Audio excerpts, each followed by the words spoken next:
Yeah, live, fully live. So yeah, what's up? What's up? Yeah, for my guy. Spanish. Yes, I think I think 50. Yeah. Yeah, I think yeah. Ilikuwa mbali sana. Yeah, what's up? My guy from Honolulu, Bitika. Fidel. Bitika. We're in Wakerbit, where you can access coffee, sats. Anyway, Fidel. Yes. Yeah, good to be talking to you today. Yeah, mom made me make it. Yeah. So Fidel, the flow is this. Who is Fidel beyond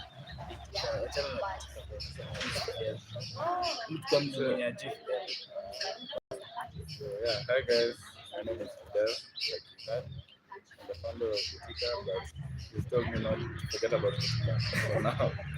So yeah, primarily I'm an engineer, a software engineer that is, who's mostly edged on the innovation sector. So I like to call myself an innovator rather than engineer because I have a spec to identify issues within the society, rather that I'm facing myself and find ways to fix these issues that I'm experiencing. So that's why I call myself an innovator, or rather a problem solver. But basically, that's me. I'm a chill person. I like having fun. I like memes. I like banter. I like, but most importantly, I like to appreciate the world and also experience the world. So this includes nature and stuff. So, yeah, that's me aside from literature. So yeah, Fidel, I met Fidel the first time last year's yeah, I saw you, but we didn't interact. My first question to you is like, what was that moment that led you to let me create an app that enables Kenyans to access Bitcoin that easy? So it's the easiest app to access like Bitcoin. Awesome. Yeah.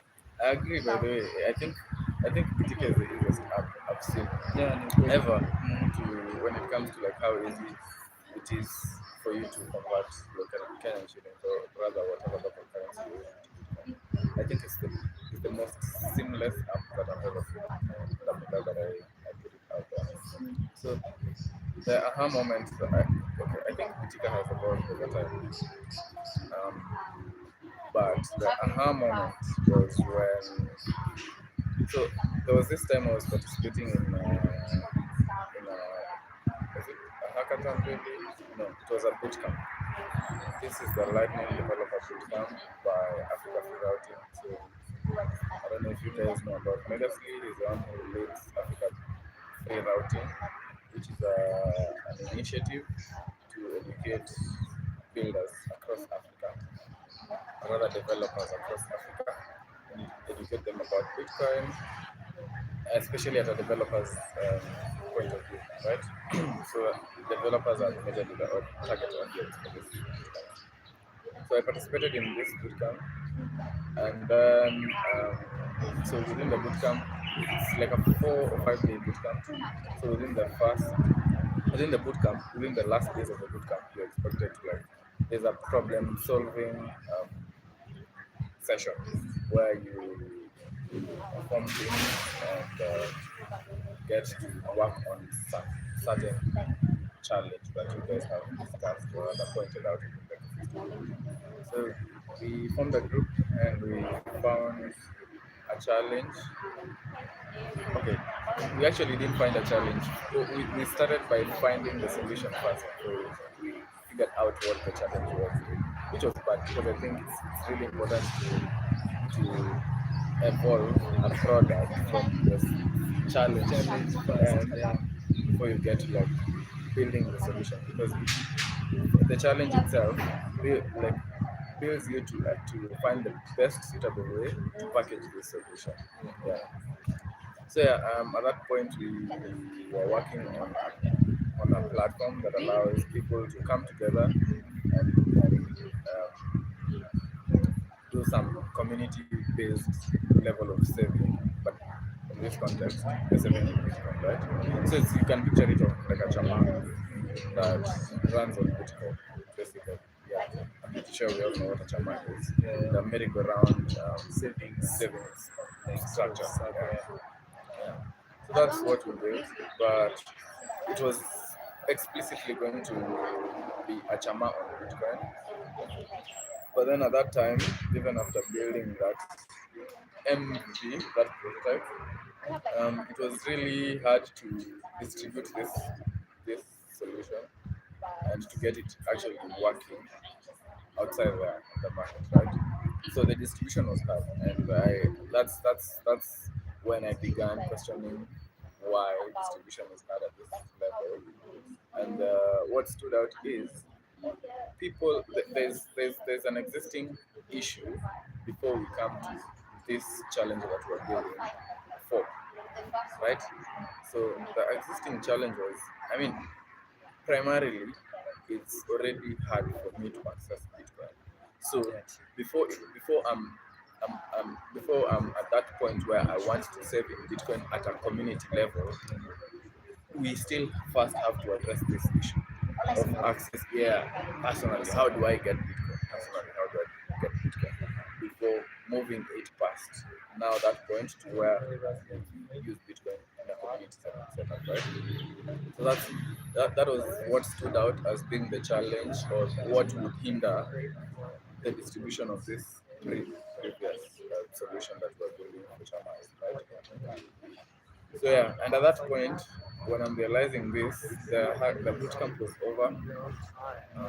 Everyone was back to their day-to-day activities, and my teammates were employed, so they went back to their jobs, and I realized, okay, I'm the one who's still stuck with this idea, So I mean, I might as well just try and do whatever I want to do with it, because at that point I was also like getting better clarity on what Bitcoin really is and what it's here for. So as I get more clarity, I get even more motivation to work on this ahead. And especially at that point, I had realized that issue that okay, any other thing, we first need to address this issue of how do I personally access Bitcoin. And personally, I have at that point, that was around to 2024, right? Personally, previously I mean, I was stuck in Bitcoin. I first learned about Bitcoin at around 2019, 2020. But then I actively began buying Bitcoin strategically and intentionally, because at that time I was still a student, and I was doing that strategically. I was stacking Bitcoin strategically so that by the end of my degree, I'm able to finance my life, or rather survive even without employment. So I was strategically saving in Bitcoin because I was sure that this is currency that I can rely on, currency that is not easily devalued. So I can make strategic plans of this money in Bitcoin and not in fiat, because in the fiat world things are very, true. By the time I'm finishing my degree, I mean, the cost of this, I don't know, the cost of this couch that I want to purchase, or even the cost of the rent that I want, that yeah, will be like, I don't know, maybe two times or whatever. So yeah, by that time I was literate enough to understand that, right? That was in my head that okay, I need to save strategically in an asset that I can really rely on. And that was Bitcoin for me. So at that point, I had actively started like stacking sats towards this product goal, right? Yeah. And then personally for me, that's what I'm saying. Personally for me, I had I had my own way of starting things, which included Binance. And for a moment, I sat down and pictured. I mean, not. I mean, 2 or 3 out of 10 people in any random place know how to Binance. Like, not everyone is privileged enough to have the technical know-how of how to operate around an exchange like Binance and buy the Bitcoin. Yeah. Bro, you're saying something that is Correct. yeah. Even me, like I'm telling you, I first learned about Bitcoin in 2020. Yeah. That was when I interacted with Bitcoin For the first time. for the first time. But then now I'm telling you, around 2022 is when I had intentionally decided to like stack sats. Like that's when it became practical. So there's this 2 year gap that you can That see between yeah, 2020, and actually 2019 and 2020. 2022. And the gap is simple. It took me like more than 2 years to be confident with Binance, like to be confident and comfortable using Binance. It took me that much amount of time. So it means that Binance is too technical for Yeah, the average yeah, and user. even for me. Yeah. And at that time, I was a first year student. 2020, I was a first year student in a technical course, but still, You couldn't I couldn't understand. figure out how to Yeah. use Use Binance. Binance. Everything was still gibberish. I was lost. I mean, I had that app, but every day I tried to engage with this app. I'm never successful, and it went like that for like about 2 years. I kept on downloading it, installing it, deleting it, uninstalling it. Like it was just a very It was a interesting pain in the roller. neck. Yeah, it was a very interesting roller coaster. But then, so that is the moment. Now after the bootcamp, I just had that picture in my head. This is an issue because not anyone can use Binance. I mean, I'm very, at that point, I'm very fortunate that I can use Binance confidently. But it took me like 2 years, all that years. man. And maybe it's even taking people More time. more than 2 years. Yeah. So that was that was the aha moment that you are asking me about. That was when I decided, you know what, this is a huge barrier, this is a huge gap, and this is the challenge I'm going to address. Because at the same time, I was also really passionate about Bitcoin. Like I'm telling you, like day by day I used to get better clarity on what Bitcoin really is. So I even found myself in situations where I'm lecturing my dad, my best friends, my friends in school. I'm lecturing them on what Bitcoin really is. Even my ex, my girlfriend, my girlfriend at that point in time, like I don't know, it was something that I could not ignore myself. Yeah. So I just found myself talking about Bitcoin to strangers, to people that I know, to people that I care most about, and yeah. So I think that energy really pushed me to address this issue that I'm talking about of accessibility of Bitcoin, especially um, in line with Bitcoin adoption. I mean, Bitcoin adoption won't happen if Binance is the only interface that we have Yeah. to access Bitcoin. It it will take millions or billions of years if Binance is the only option for us to access Bitcoin. It will. I mean, we might have people who are never even going to access Bitcoin. Bitcoin because of Binance. Yeah. And you know, you're talking about something that personally, for real, I've experienced because I've used Binance before, but until today, I I think it requires so much technicality for you to understand and use Binance to access Bitcoin. You know, so you actually, so you started building it in 20. You started building Bitcoin So in that 20. was in 2024, December, I think. I think that was when we also had the Africa Bitcoin conference, and I was again fortunate enough to attend that as well. So that actually in total I've attended two Bitcoin conferences, Africa Bitcoin conferences. So one in Nairobi and one in Mauritius. Yeah. So the idea Bitika started then in 2024 around December there. But then we launched the following year in April. Yeah, just this month. And we're actually celebrating our 1 year anniversary Yeah, very this congratulations. month. Last weekend at the Bitcoin Conference 003 is when we are celebrating our 1 year anniversary. So we launched 1 year ago, that was April 4th, during Bitcoin Conference 001.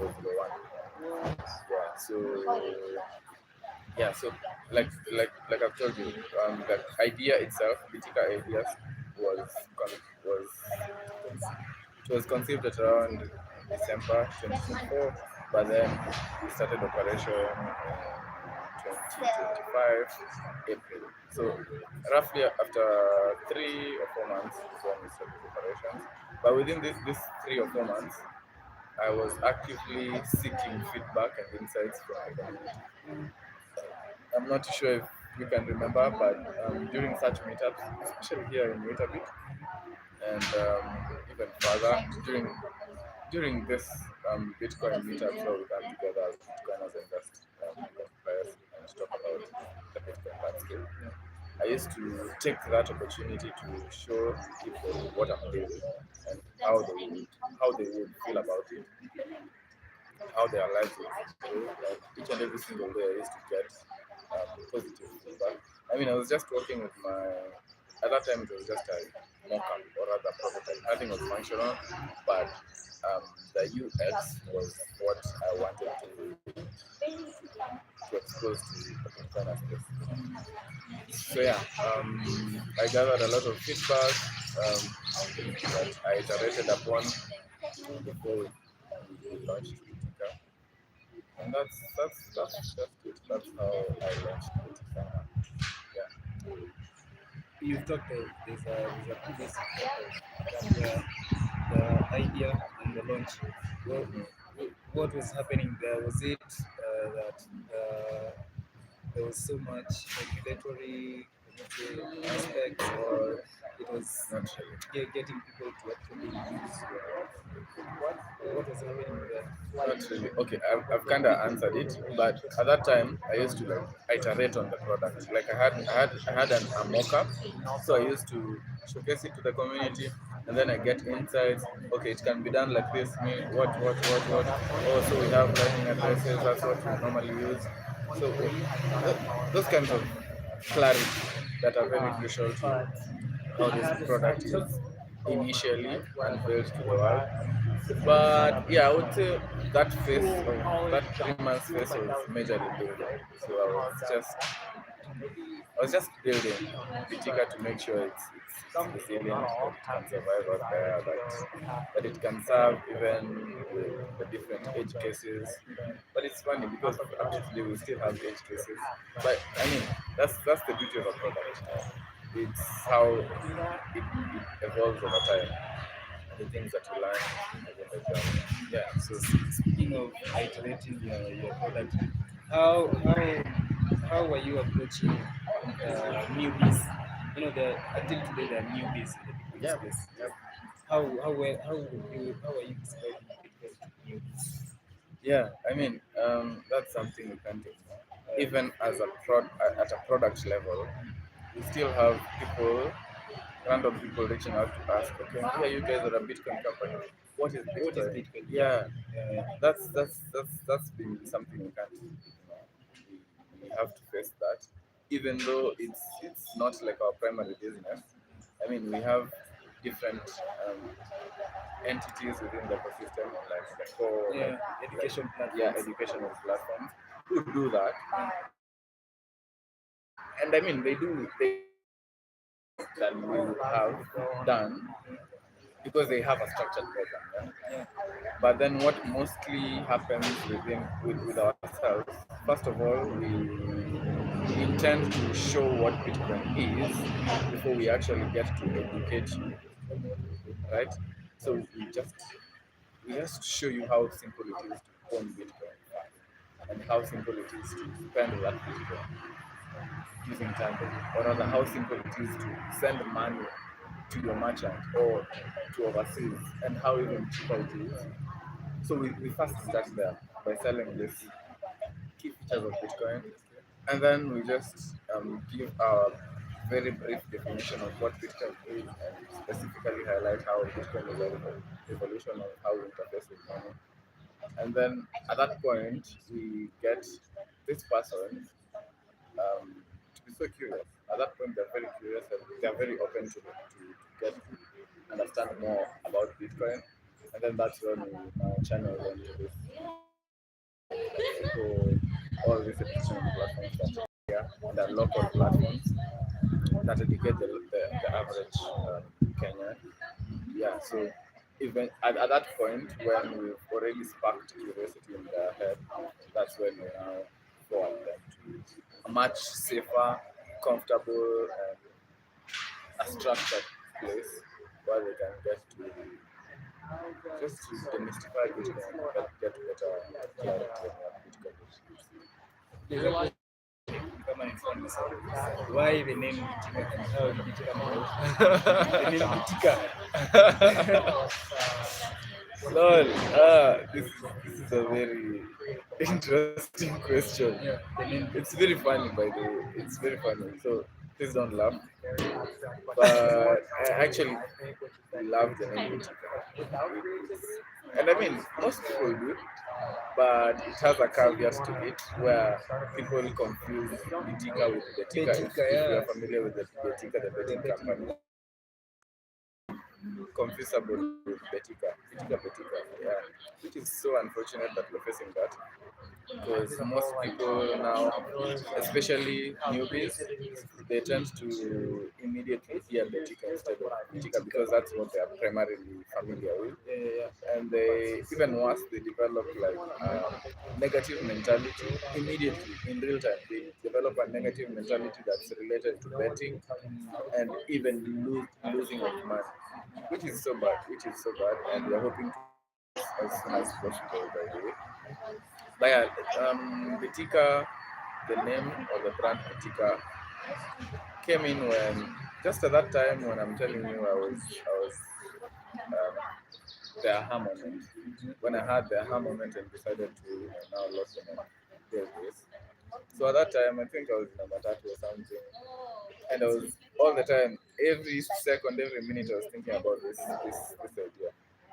And I was like, I'm looking for a name that can resonate the feeling that Bitika gives out, the feeling of how easy it is to get Bitcoin, but not really how easy it is to get Bitcoin, but how someone feels after owning, after just having Bitcoin, or rather after owning Bitcoin. There's some sovereignty feeling that you get to feel, some Bitcoiner feeling. I would say, yeah. So that Bitcoiner feeling is what I wanted embedded into the brand name. Okay. And at this point, I tried to like think through it, and I immediately, so I was also trying to relate it to Bitcoin. So I don't know what I did, but I slashed the Bitcoin, the bit part from Bitcoin, and then Bika is, I don't know, Kenyans would relate to this like Bitika. It's something like Bitika, ama Bambika, or yeah.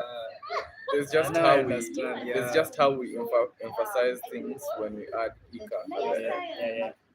And that's just how I settled. Yeah, That's so actually very creative, simple but different. yeah, and that's why I'm so in love with this name Bitika. But yeah, it's a good brand. Um, Let me ask you how Bitika works. You know, Bitika works in like so simple, and it's like 3 simple steps. Correct. How did you get to that point where you decided now let's just Actually have an answer to that. So I at that moment I realized, okay, not everyone is fortunate enough to understand how to navigate around Binance. yeah. So I decided to put myself in the shoes of a regular person, the everyday person, the local guy, mwenye nitapata pale. How would they need to interact? How would they want to interact with Bitcoin? With a product that lets them buy or convert the cash to Bitcoin. How do they want this product to look like? And I think that's really helped me to like build the Bitika product. I mean, what sells Bitika is how easy it is to use Bitika. It's permissionless. There's no like any onboarding process. There's no list of there's no KYC. There's no registration process. There's no personal data that you leave within the platform. Yeah, so that's so Bitka is intentionally kept simple and stupid. Yeah, That was your goal. that was the goal. Keep it simple, stupid. Like there's that. I don't know if you know that. So it's called kiss. Kiss in full. It means keep it simple, stupid. That's just how would I put it? I don't know. That's just That's how. the motto you work with. Yeah, that's the motto most um, wonderful products work with. So keep your product as simple, stupid as possible. Because what confuses products is how complex and sophisticated They they actually are. are. Yeah. Yeah. So the moment you just introduce a lot of features that, in turn, the outcome of this, if you put a lot of unnecessary information on your app, then the first thing, I mean, the first encounter with someone who's trying to get us interact with the platform is not going to be that easy. And even like the ideal outcome is to present this product to someone and they can be able to use it without any sort of instructions or tutorials or whatever. Yeah. And that's actually what we wanted at Bitika. We wanted to present something to the world that they can understand how to use it, even without us. You know how you use M-Pesa, the Yeah. SIM toolkit, Yeah. not the app, Yeah. the SIM toolkit. Like it's pretty direct, it's straightforward. It's embedded. These days it's even embedded in the phone. Yeah, Yeah. yeah, it's straightforward. Like I just want to send money, M-Pesa number, amount, PIN. That's all I want, and that's all I should care about. By the way, as a consumer, that's all I should care about. Not any other thing. Any extra thing that is involved there might be that point where you're losing your consumer or your customer. Yeah. So yeah, Bitika was intentionally kept that simple. I mean, you're literally 3 steps away to learn Bitcoin. Yeah. So here's how Bitika works. We process funds, right? We process your Kenyan shillings and convert it into Bitcoin in your own custody. So we settle the Bitcoin directly to your Bitcoin wallet, right? So for you to use Bitika, you have to have a Bitcoin wallet where your Bitcoin will be deposited to. So from your Bitcoin wallet, you will fetch your Lightning address or invoice. Like today, we are supporting invoices. We just launched a couple of features just the other day when we were turning 1 year old. Maybe we'll get to talk about this in this talk. But yeah, you just fetch your Lightning address or invoice. You paste it on Bitika.xyz, indicating the destination of where the funds will be sent to, right? Where the Bitcoin will be sent to. The next step is now you indicating the amount of Kenyan shillings you want to convert from mobile money.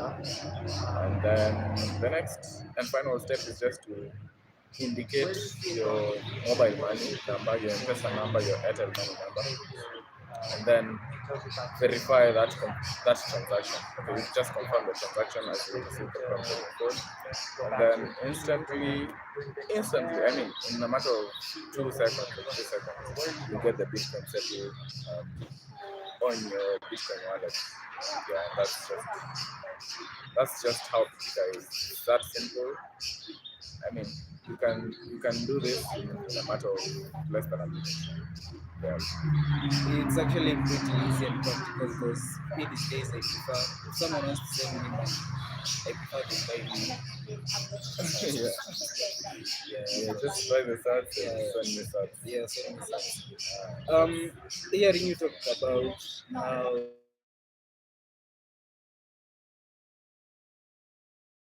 you're in a new space, there are regulatory, can I say, boundaries or Yeah. lines that drawn Yeah. in the space.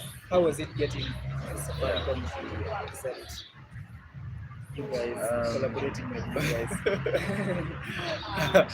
that's an interesting question. So first of all, I mean, we intentionally and initially first started with M-Pesa because I mean that's what we use as Kenyans on our Yeah, day-to-day it's the activities.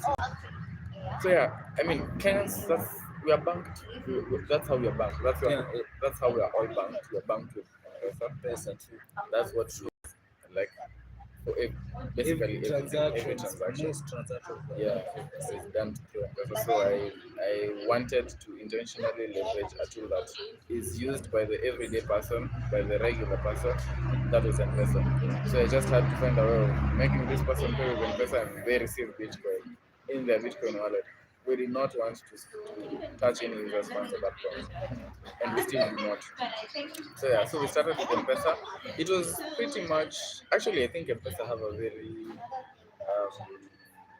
very good tech, especially on the API level. So M-Pesa also have an API called Daraja to enable different innovations tap into the M-Pesa infrastructure. okay. So developers can utilize that Daraja API for free, I think. Yeah, For real. yeah, for free as long as you want to like um, add payments to the business. Okay. Yeah, but of course, like you need to be a registered company for you to access that services. And that's at that point we were not registered. At that point, Yeah. we were not registered. Now we are. We're not registered because I mean, like you mentioned, like actually your question was how did we manage to move around Yeah, this how do you regulatory maneuver? Yeah. thingies? The I mean, legal yeah, framework and all. yeah. For the longest time, this space has not been regulated as much. It's been just a gray space. I mean, this Bitcoin space or crypto. It's not been regulated as much. We've seen slow but continuous attempts to regulate this space. I'm glad we are moving somewhere by the way as of now. So we have the first bill, which is an act. It's still being actively discussed. Discussed, yeah. Yeah. So hopefully the bill will be out. Out in execution and yeah, so hopefully products like ours can get licenses to operate freely with the region, right? Yeah, so because of that, we are using a we have a partnership with a payment service provider who has a license to process this money because we do not have. So yeah, we use that payment service provider to process our fiat side. Of course, on the Bitcoin side, we process it by ourselves in-house. Yep. So it didn't get you in maybe in a hassle with the government. Nah, not yet. Not yet. No, no. No, when I say not yet, it's like we are We're expecting expecting it. such things, but hopefully not. Um, getting your company registered, was it a hassle?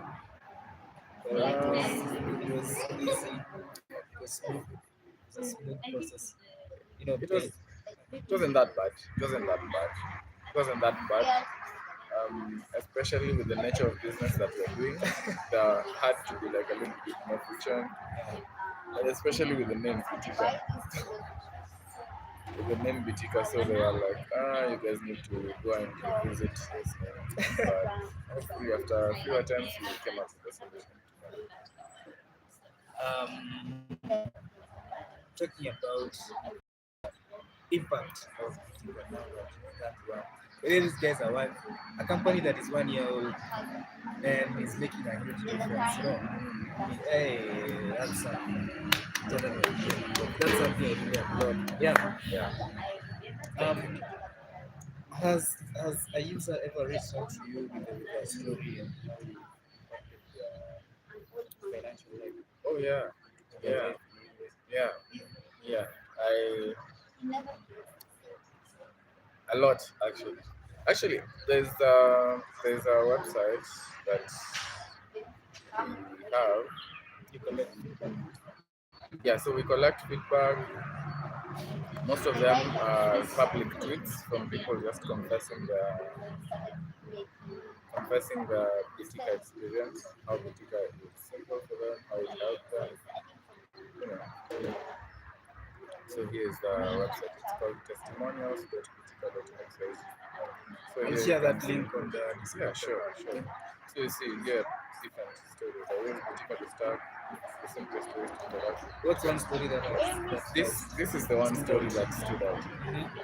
So there was, okay, let me just read this piece of tweet. Yeah. Who helped her move safely. My aunt also threw a couple of shillings to help her move to a safer place. I'm largely grateful for all these three tools, especially in such stressful times. She is still stacking the Bitika and we too. Funny how Bitcoin comes in as a savior.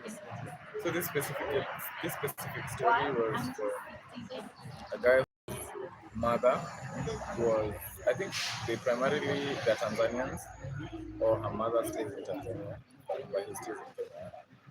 So her mom was trying to flee away from Tanzania, especially during this nasty election period. Yeah. There was a time There there was, were this chaos in Tanzania. there was chaos, there were killings, there were a lot of inhuman things were happening at that point in Tanzania. So we had a couple of Tanzanians who were fleeing away from Tanzania across the border to the Kenyan side. And so her mother was part of that audience. So the testimonial was on how Bitcoin actually came in for that specific situation, because her mom was previously introduced to Bitika while she was in Kenya. She was introduced to Bitika and I don't know how long she we've been was recording. Maybe an hour. some sats. But then she moved out to TZ, and then now coming back across the borders.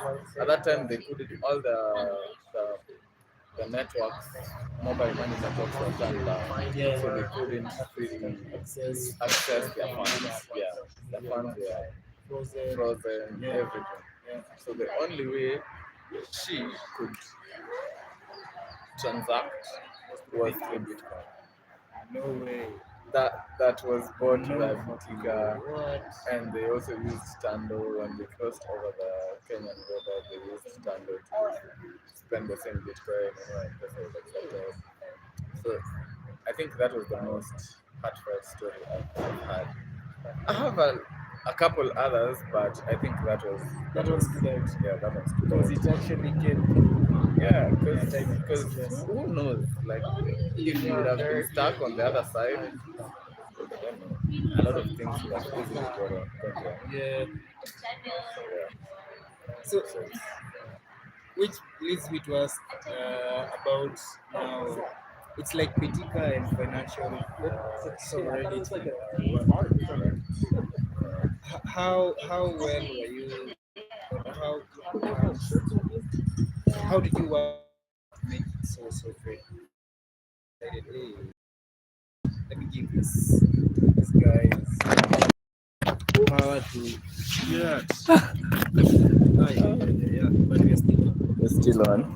we are still rolling. We are still rolling. You guys doing good? That was too bad. We're still rolling. Yeah. Yeah, I was talking of sovereignty. In simple terms, could you explain how Bitika is making this possible? Yeah, just sovereignty. I think sovereignty really means how how much control you have over your value, over your funds, Yeah. or value, general value. How much control you have over your value, and how easy it is for you to independently move that money around, right? Yeah. And I think one of the most exploited, yeah, is when you shift the control of your value, shift the control to someone else, maybe like a bank or something. Yeah. And at that point, you no longer have control over those funds. And that's literally what it is. Like you no longer have control over your value. Your control is with someone else. At that point, you're not sovereign.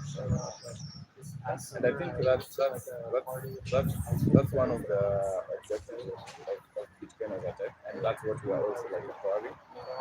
Um, Humans really need to have the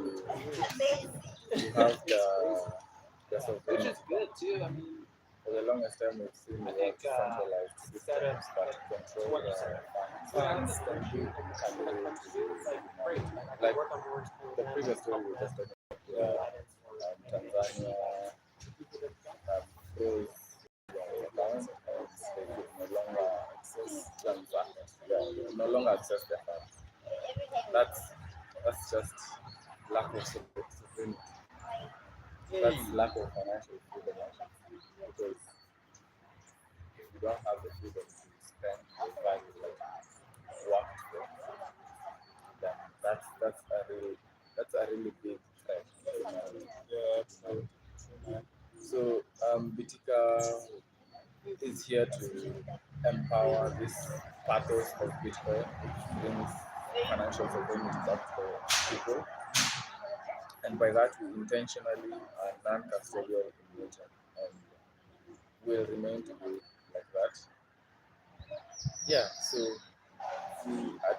there's no point we want to have control over it. We want you to have total control over your funds. We want you to be a responsible human being, responsible over your funds. So yeah, we custody of the river's funds by design as we empower you to be an individual.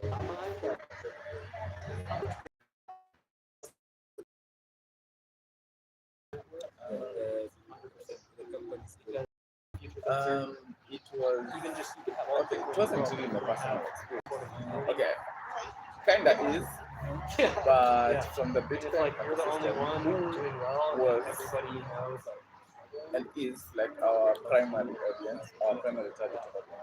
Like we're building Bitika for the Bitcoin ecosystem who want a more reliable way of converting their cash to Bitcoin. So our first market was the Bitcoin audience. And Bitcoiners already understand how sovereignty is really key, how owning that piece of Bitcoin is really key. And that's what we had to align to. We wanted to maintain that to enable Bitcoiners to continue stack Bitcoin in a non-custodial way, which is by default preferred, right? Yeah, so that's how Bitika became a non-custodial exchange because our first use.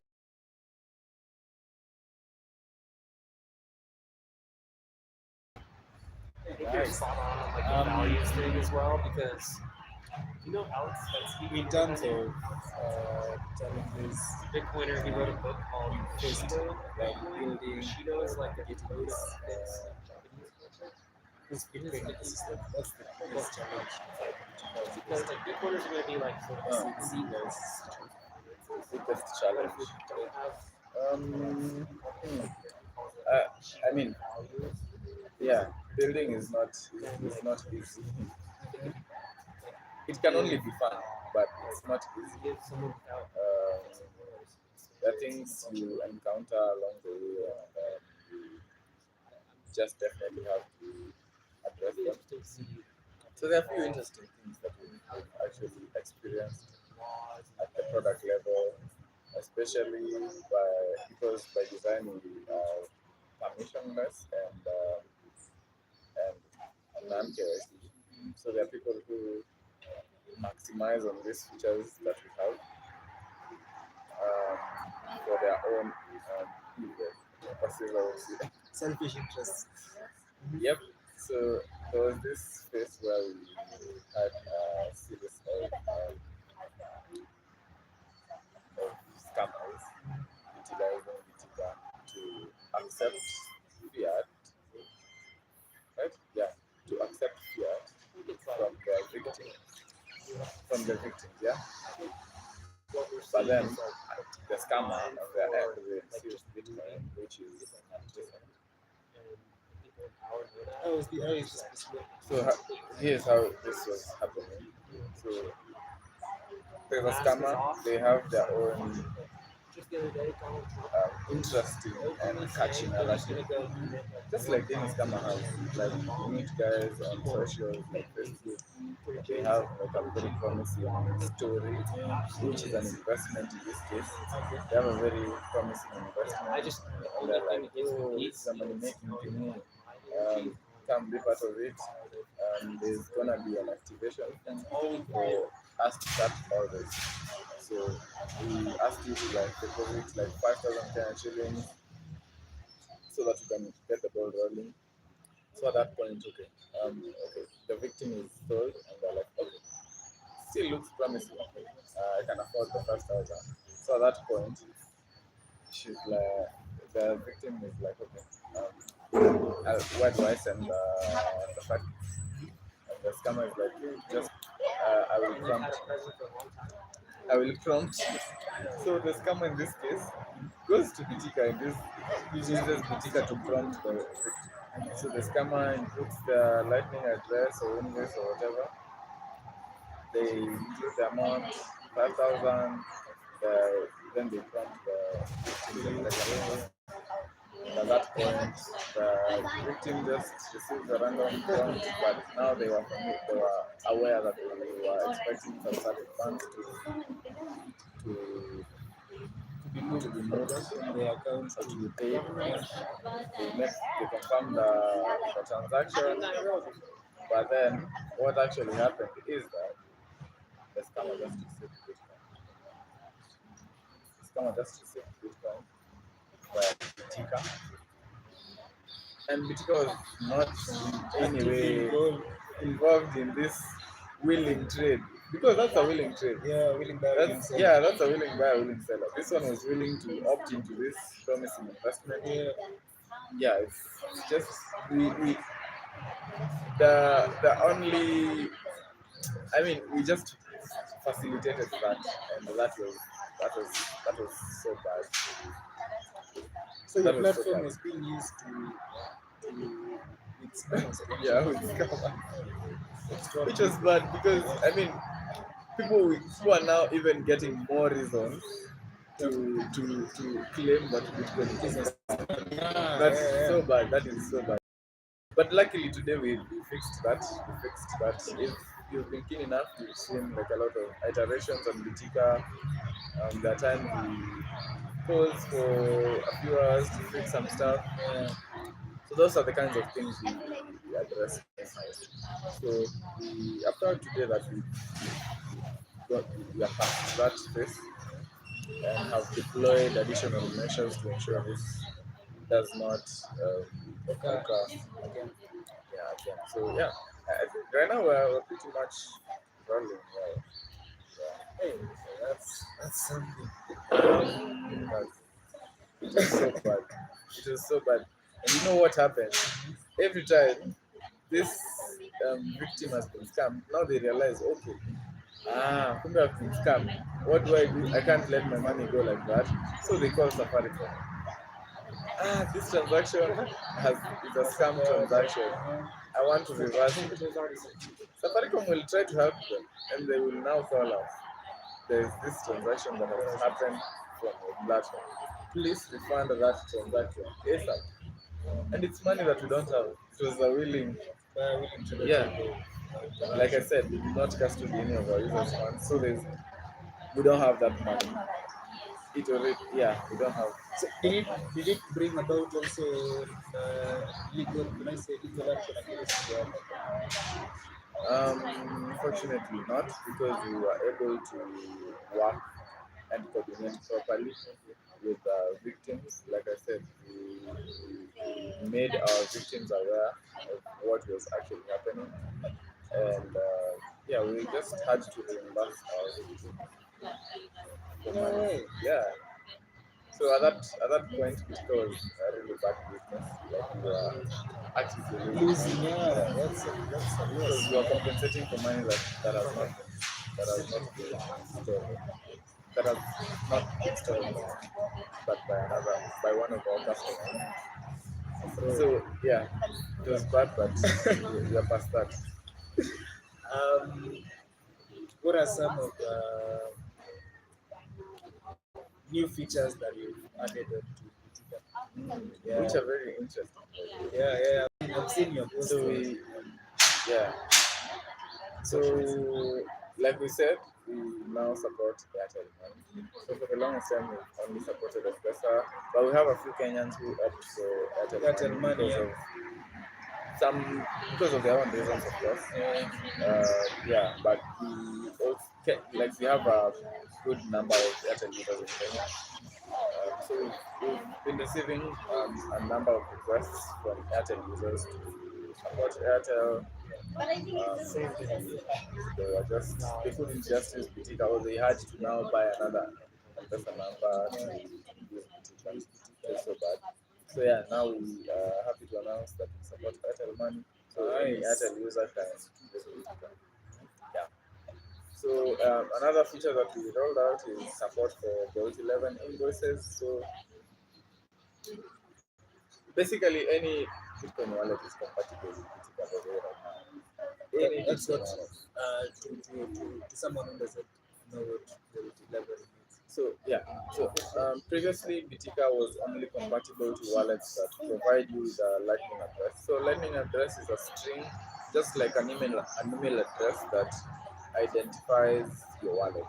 Yeah. So it's something like Fidel at blink.sb. Yeah, that's just a Lightning address. So previously we were only supporting this type of strings. Lightning addresses only, and not all Lightning wallets offer their users with Lightning addresses. I think they're fairly countable wallets that include Blink, Wallet of Satoshi, Speed, Matrankura, Albi. They're like about 10 wallets that provide their users with Lightning addresses, which was very limiting for us because we had users who had a preference of using certain types of wallets, especially non-custodial wallets. Yeah, so I think most non-custodial wallets do not provide the Lightning address string. Yeah, so I think it's just a thing with custodial wallets, which most Bitcoiners do not prefer. So yeah, that has been the only limiting factor we've been facing, whereby we have users who are using self-custodial wallets like Moon or Phoenix, but they want to load them from Bitika, but then they can't because they don't have a Lightning address. So with this new feature, with support of Bolt 11 invoices, an invoice is just a string you can share with anyone to receive Bitcoin. Or rather, it's just a request for Bitcoin, for example. Right? Most of the time, we see it packaged in a QR code, but what's encoded in that QR code is just this invoice. I don't want to get too technical, but it's a batch 32 address, right? But it's something like LNBC something. LNBC something. It's a whole string. So this string can can be encoded with a sats amount, or it can be like just a string with zero amounts defined. So if I want to load my wallet with, let's say, 50 bob, I'll go to my wallet, create an invoice exactly worth 50 bob, and then come and paste it on Bitika. Bitika will do the validation and populate the amount field, and then instantly you receive this in your wallet. So you can just come with any invoice, paste it there, define the amount, and just proceed with the normal Bitika steps. So I think this support of invoices makes us compatible basically to all Bitcoin wallets that support the Lightning Network. So right now there's no limitation in what wallets can be used. Correct. Basically, you can use just any wallet. Come with it. I think this is a huge move because now It has opened you to yeah, it now enables people who are privacy focused, who true. primarily use the self-custodial wallets like Moon, Phoenix, Blue Wallet. There are a number of self-custodial wallets that are actively being used. So yeah, you can load your non-custodial wallet from Bitika as of today. Yeah, and there's also a QR code feature where you can basically just scan any Lightning request. Most of the time, we see this in a merchant setup. So merchants just have an invoice displayed there, and you can just scan it the Bitika QR feature. You just scan it and load it and pay with Bitcoin if you have fiat. So yeah, you can basically pay an invoice by fiat. Um, what's the future looking like for Bitika right now? In terms of let me first of all let me be specific before you can give me a general perspective. In terms of the transactions, because you guys you support transactions up to 10,000 shillings. Yeah. So what's the future looking like in terms of that? So yeah, just let me just answer directly from that angle. So in a few weeks we intend to increase the maximum limit. Maximum limit. Yeah, to a more substantial Number. amount. Yeah, we've kept this low, especially for like liquidity management. So I mean, we're just a grassroots project, so our liquidity is kind of limited. So even with this limited liquidity, we still have to find a way to serve majority of the demand and not just one person. So just picture if we have no limit, one person just comes and converts 100,000 shillings, leaving the one who just wants to convert 10 bob or 50 bob or 100 bob. Yeah, then at that point they can't because the big fish already ate all the lemons. So yeah, we had to keep it at that standard to distribute even access of Bitcoin. But also of course for yeah, that's usually where we get the transaction. Okay. But yeah, the future of Bitika is looking orange. It's looking orange. It's looking sunny and orange with a happy smile. Okay. But yeah, we are intentionally building, iterating on the product, learning from different feedbacks that we get from the community. We get a lot of feedback by the way. So yeah, the things we learn and iterate on and get to like just think through it. If this is a good to have in within the brand or within the product. Yeah. Go for it. So I think over time we've also witnessed that we have a lot of merchants who are utilizing it for their day-to-day transactions Can I at buy a the shirt business from you? level. So I think we are also giving merchants here's our key. Yeah. Yeah, and we've also been receiving like ton of requests for people who want to convert, who want to convert a huge chunk of yours way past our limit. Yeah, so exploring ways to have an OTC where high profile individuals or businesses can convert their It's been a really capital weird day. to Bitcoin value. Yeah, that's just basically. So yeah, we were Oh, talking about plus relationship and like we different are also working on an app. really You wasn't guys really should stay tuned. We're working on an app to just give a better Bitika experience or a better conversion of fiat to Bitcoin experience with additional features. But still, we'll still retain the website. So maybe people who don't want to download an app $13 is enough. still be part of it. Yeah, put it like 20 piece. Yeah. But yeah, it is. We'll make it profitable. These are nice shirts. Clearly. Yeah. As I start growing up, I'm what's gonna wear this. what's My that podcast. one piece of advice you would give to someone who wants to jump into Bitcoin but is scared? I hate giving advices.